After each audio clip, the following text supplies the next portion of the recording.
पचन की दौड़ यानी डाइजेशन, एक ऐसी दिलचस्प रेस जो हर रोज हर वक्त हमारे शरीर के अंदर चलती रहती है। इस एक्सप्लेनर में हम इसी रेस का पूरा हिसाब किताब समझेंगे। हम जो कुछ भी खाते हैं उसमें से कुछ चीजें तो पेट से ऐसे निकलती हैं जैसे उनकी कोई स्पीड लिमिट ही ना हो, और कुछ वहीं अटक कर घंटों तक प्रोसेसिंग का इंतजार करती हैं। तो आइए इस पूरी डाइजेशन टाइमलाइन को बिना किसी देरी के शुरू करते हैं।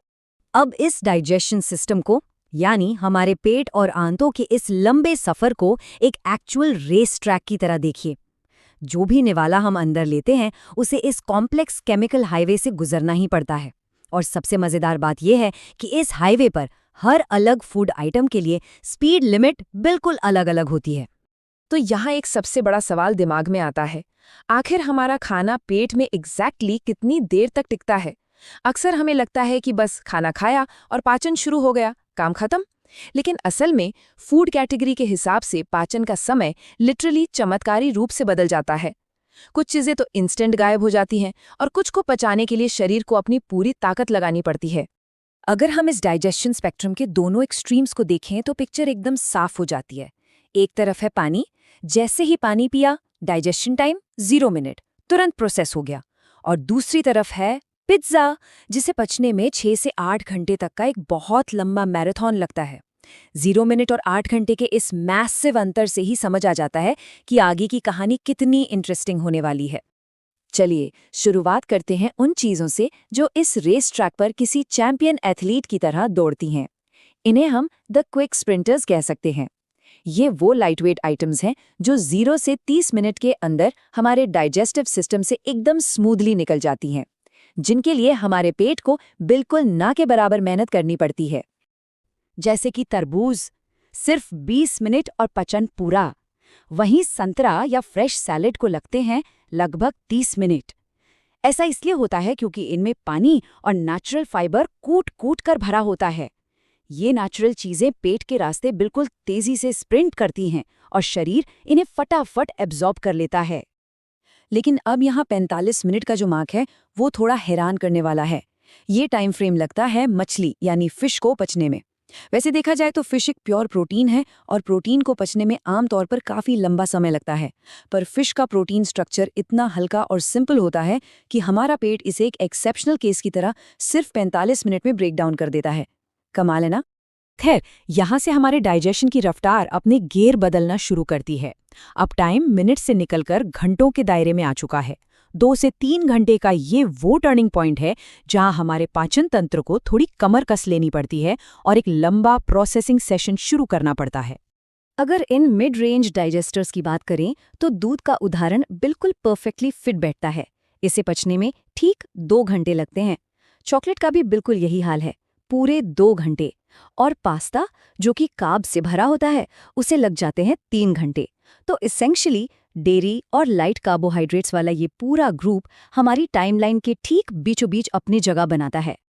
अब आते हैं एक और भी दिलचस्प पड़ाव पर, द हैवी वेट प्रोटीन्स। यहाँ से हमारे पेट की असली परीक्षा शुरू होती है। इन भारी प्रोटीन्स को प्रोसेस करना हमारे शरीर के लिए किसी हैवी वेट लिफ्टिंग सेशन से कम नहीं है। इन्हें छोटे हिस्सों में तोड़ने के लिए कॉम्प्लेक्स केमिकल रिएक्शंस और बहुत सारी एनर्जी की जरूरत पड़ती है।